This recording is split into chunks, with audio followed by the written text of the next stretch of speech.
Hey everyone, this is Jack G and these are my hobbies. I wanted to do a quick video because I've taken the emotional roller coaster of buying my first Reeve Sebenza. And if you saw my first video, you saw how elated I was to have this beautiful grail knife, the Sebenza 31, the Large Sebenza. And I was thrilled with it, as I usually am when I buy a high-end knife like a Benchmade, because of just the sheer beauty of it and the quality of construction. And as I started to use this knife and open this knife and carry it, my thumb started to hurt like you wouldn't believe. And I remember that happened to me when I had my first Benchmade. And everybody said, you know, your thumb will get used to it, you'll get a callus, etc. Now, why you have to actually, go through such pain when you buy a high-end knife, that's a whole nother kettle of fish. But I read a lot on the forums, etc. And a number of people said, take it apart, clean it, and oil it. And I did that, and there's going to be a video where I disassemble this and I clean it and I put it back together again. But I wanted to do this first video, which is kind of more of a public service announcement, because this is something that I think both Benchmade and Chris Reeves should actually talk about and put on their website as like frequently asked questions. Because honestly, after this last weekend of owning this and opening it up and my thumb hurting and not getting a solution to this problem, this is probably going to be the last Chris Reeves knife that I'd ever buy. And that's kind of tragic when you think about it, because it's a beautiful knife, it's made wonderfully, and so many people love it. And yet, until you figure out some of the nuances of it and how to open it smoothly, you're just going to be disappointed. And I actually threw it in a drawer, and I was really mad that I spent $425, which is a lot of money, on this knife. And then I remembered I had the same problem with the Benchmade with the thumb studs, and doing a few things to make it better. And I did a video a while ago on kind of Benchmade buyer's remorse and some tips and tricks to kind of breaking in your knife and your thumb, to be honest, and kind of developing that muscle memory, not just calluses, frankly, where you will love your knife and you'll enjoy it, and then you'll want to buy another one. So this is a public service announcement for all of you that have sore thumbs and who are disappointed with your Chris Reeves knives.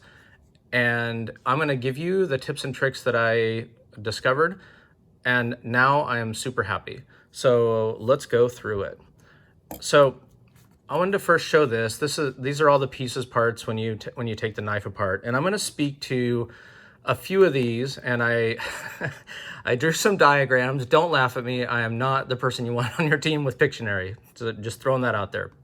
But there's a few critical things that I learned. And in computer science, you often find, as an analogy, that it's not one thing that you need to fix to resolve a problem. It's a couple things. And when you fix all of those things, then you have a perfect solution. And that's what I found with this knife. So it's not just about how I open it, but it was about how it was oiled, etc. So I wanted to talk about those. And I'm going to refer to this. I'm going to put the knife aside for now. We'll get to the opening in a minute. So this is me writing down a bunch of notes. So I don't know how well it's going to come off on camera. So hopefully it will be okay. So this is my attempt at drawing this blade. All right, go ahead, laugh. Leave me some comments. I can take it. So a few things that I wanted to talk about. Number one, the Benchmade has the thumb stud. The Chris Reeves Sebenza has the thumb stud. And both knives that are high-end knives, you have to break in both the knife and your thumb, as it turns out. So let's talk about that. So this is my attempt at the lock bar and the ceramic lock ball that actually stops and kind of sits in here when the knife is closed. So what I mean by that is, if we close the knife, it sits right here. The ceramic ball sits against this. Now, what that's doing is that's causing tension against the blade already. So when you try to open it, it's already causing tension.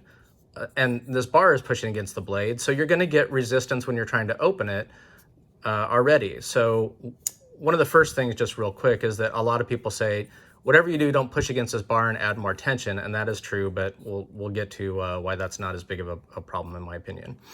But back to this ball. So when this ball pushes against this to cause pressure against this, it's going to automatically make it harder to open. So we're going to come back to that because the part of the solve that I have for that is a little drop of oil. So the first thing we want to talk about, honestly, is this thing called the pivot bushing, and that is this piece right here. And by the way, when you see the disassembly video that I did, you can see all these in greater detail. But this little round bushing fits inside of this pivot area of the blade. So this is my attempt at drawing this little round bushing right here, okay? And it fits inside of here, and it barely fits. And this is one of the key things that I wanted to talk about, is that the more I read about it, this knife is designed with aerospace like quality, and the tolerances are insane. So when I say that it fits and barely fits in here, I mean it barely fits. So you will, and by the way, this is on the Chris Reeves website for how to disassemble the knife. So I'm not going to go into the details here, but I'm going to give you the lessons learned that I went from a sore thumb, being unhappy with this knife, to I couldn't be happier now, and I'll probably buy another one someday when I get some money. So this pivot bushing, this little round thing, fits inside of here, okay?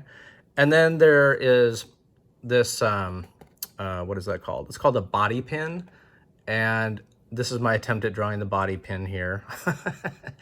So this thing actually goes through this little pivot bushing that is inside, that fits inside of here, okay? And then there's a screw that goes on the other side, and that's kind of how this thing pivots and rotates, right? Now, Chris Reeves, I don't know why you have a pivot bushing. I'm sure that you're smarter than I am, but most knives, like the Benchmade, just use a body pin, so you don't have to have this separate bushing, and you just kind of reinforce the strength of that, and then it fits straight through there, and Bob's your uncle. I don't know why they do this, but it's just one more thing to get right and barely fit in there when you're putting the knife together, okay? Now, the main thing is these bronze washers here. There's a bigger one and a smaller one, and the smaller one goes in the outside of this blade against where the lock arm goes, so make sure you put that on right. I talk about this in my video. And the bigger one goes on this other side. Now, here's the reason why I wanted to talk about that. This smaller washer, this is my attempt at drawing the smaller washer, goes on the outside of this pivot bushing, okay? So it kind of goes around here, right, when it's in there. Goes right on there, and it barely fits on there, okay? So before you put this this pivot bushing inside, you put a little tiny drop of oil there and a little tiny drop of oil there, and then you put this in there. And when I say a tiny drop, here's the number one thing, that one of the things that I learned is that the tolerances on this knife are so tight that if you put too much oil, or what I found, the Chris Reeves oil that they give you, that is it's much thicker than, say, the Benchmade oil, or like Hops number 9 oil for guns. I found that the thickness, and if you put too much oil on here, and you put some oil around here before you put this bushing on top of it as well, so it can rotate. If you put too much oil, it comes up through, I don't know if you can see this here. Yeah, some, like they're kind of like cut out ridges here. And if it comes up through there, you're gonna get more tension and resistance against this knife, and it won't open very smoothly. So I took this knife apart and put it back together again like 10 times before I got this right. And the key is this bushing, you have to make sure it just barely fits around there. Just a little bit of oil goes on first, and then the bushing goes over the top of it. And then you want to make sure that it doesn't slide or slip up. And it's really hard to tell, because you think that when you push this body pin through here, that you clearly, it must fit. But as it turns out, you could be barely pinching this small bronze washer here and not know it. And you get a lot of resistance. So let's take a look at what I'm talking about here. So this is that pin that goes through, right here, okay? And then the brass washers are in here. And on this side is the really small one. And here's what I found, is that even though this pin will fit through here when you put it back together, you can pinch it ever so slightly without bending it, because if you bend it, then you're kind of screwed completely.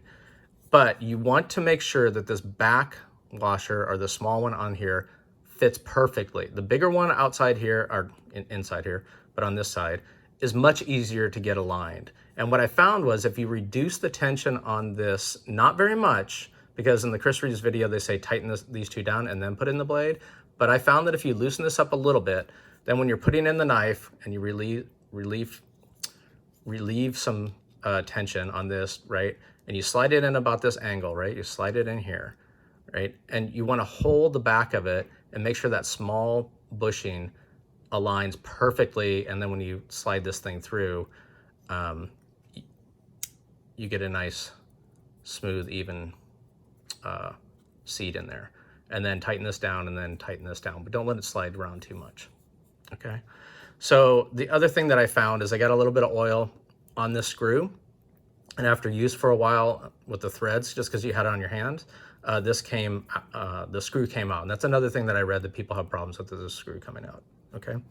So make sure you don't use too much oil when you put it down before you put the bushing on. Make sure it just barely fits around the small washer, okay?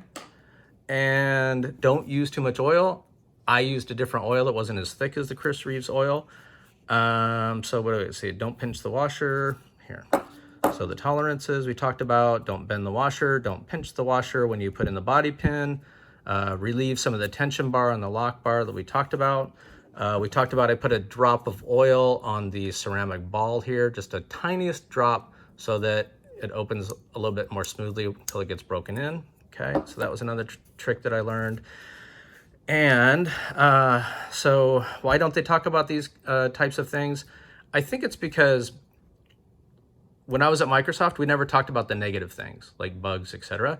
But I feel like if you talk about issues and how to resolve them, then people will be much happier and they'll come back and buy your product. So that's my opinion.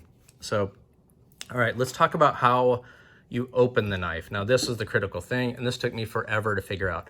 So I have medium-sized glove hands, so maybe that has a little bit to do with it. I had to make sure that I was not pushing against this bar, but frankly, that's not as big of an issue.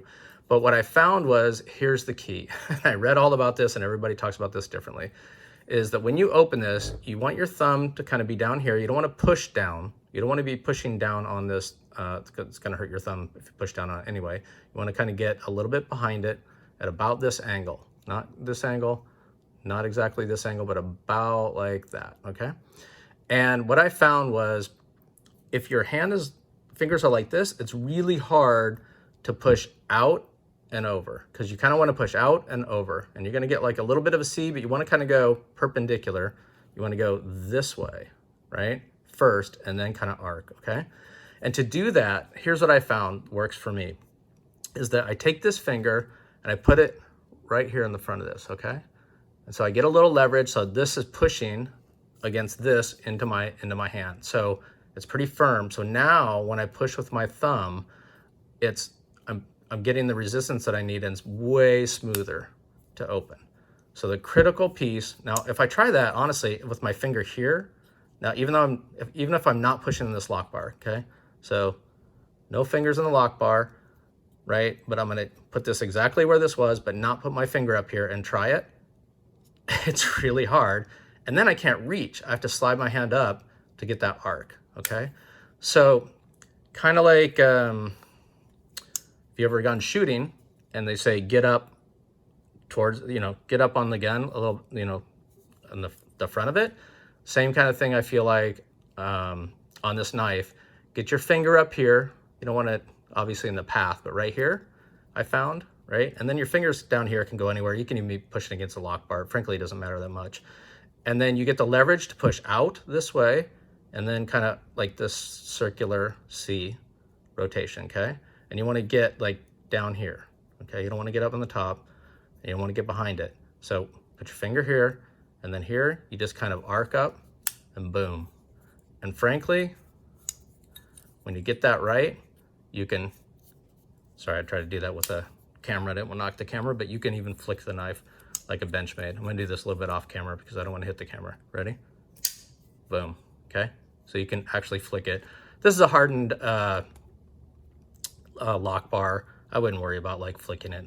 People say don't flick it, but anyway, that was the key, okay? So don't pinch this, don't put too much oil, use a different oil that isn't too thick because the tolerances are so tight. I put a little bit of oil, a little bit on this ceramic ball lockup, and then the main thing is I put my finger here and my thumb here, and I kind of push out and then arc it around. So hopefully those tips will make you love your Sebenza as much as I do. Thank you very much. Mahalo. Like and subscribe.